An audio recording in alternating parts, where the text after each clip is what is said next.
اللہ کے نام سے شروع جو بڑا مہربان نہایت رحم والا ہے۔ زکوٰۃ کے مستحق کا بیان۔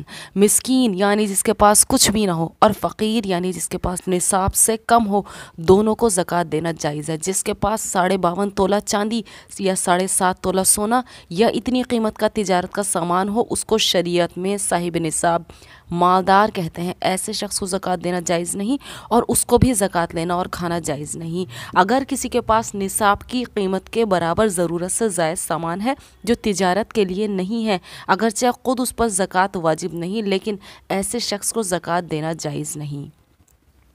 کسی کے پاس رہنے کا گھر، فریج، کولر، اے سی وغیرہ گھریلو ضروریات کا تمام سامان موجود ہے، لیکن صاحب نصاب نہیں ہے، تو ان سب چیزوں کی وجہ سے اس کو مالدار نہیں مانیں گے، اور ایسے شخص کو زکوٰۃ دینا جائز ہے۔ کسی کے پاس 1 لاکھ روپے نقد موجود ہیں، لیکن وہ 1 لاکھ کیا اس سے بھی زیادہ کا قرض دار ہے، تو اس کو زکوٰۃ دینا جائز ہے۔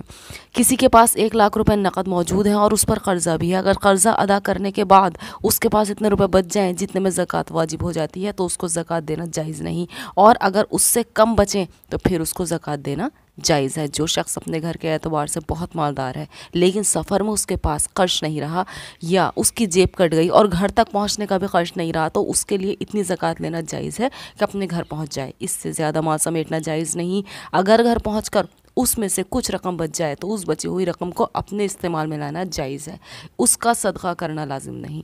زکوٰۃ، عشر، صدقہ، فطر، نذر، کفارہ غیر مسلم کو دینا جائز نہیں۔ زکوٰۃ، عشر، صدقہ، فطر، نذر، کفارے کے علاوہ اور صدقہ خیرات غیر مسلم کو دینا جائز ہے۔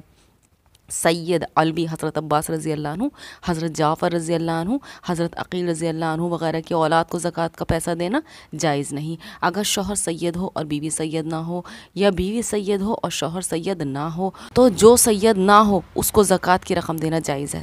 تمام مسلمان برابر ہیں، پھر بھی سید کے لیے زکوٰۃ کو حرام کیا گیا۔ ممکن ہے کہ اس کی وجہ یہ ہو، آپ صلی اللہ علیہ وسلم کی عادت شریفہ اور مزاج یہ رہا ہے کہ جہاں قربانی کا موقع آتا وہاں اپنے قریب کے لوگوں کو آگے کرتے، جیسا کہ غزوہ بدر کے موقع پر جب مکہ کے سورماؤں نے مقابلے کے لیے للکارا تو آپ صلی اللہ علیہ وسلم نے اپنے انتہائی قریب عزیز حضرت حمزہ رضی اللہ عنہ، حضرت علی رضی اللہ عنہ، حضرت عبیدہ رضی اللہ عنہ کو مقابلے کے لیے بھیجا، اور جہاں نفع کا موقع آتا وہاں آپ صلی اللہ علیہ وسلم ان حضرات کو پیچھے رکھتے۔ جیسا کہ ایک مرتبہ آپ صلی اللہ علیہ وسلم کے پاس بہت سے غلام اور باندھی آئے، تو آپ صلی اللہ علیہ وسلم وہ سب مدینے والوں کے درمیان تقسیم فرمانے لگے۔ حضرت فاطمہ رضی اللہ عنہ کو معلوم ہوا تو انہوں نے بھی ایک قادم یا قادمہ لینے کی درخواست کی، تو اس پر آپ صلی اللہ علیہ وسلم نے قادم کے بجائے تسبیح فاطمہ پڑھنے کے لیے فرمایا۔ منافقوں کو یہ کہنے کا موقع نہ ملے نبوت اور شریعت کے نام پر لوگوں سے روپیہ وصول کر کے اپنے گھر والوں پر خرچ کرتے ہیں، چنانچہ آپ صلی اللہ علیہ وسلم نے زکوٰۃ کو نہ صرف اپنی زندگی میں بلکہ ہمیشہ کے لیے سید پر حرام کر دیا۔ اگر لینے والے کو معلوم ہو جائے کہ یہ زکوٰۃ کا روپیہ ہے اور میں زکوٰۃ کا مستحق نہیں ہوں تو لینے سے انکار کر دے اور نہ لے۔ جزاک اللہ خیر۔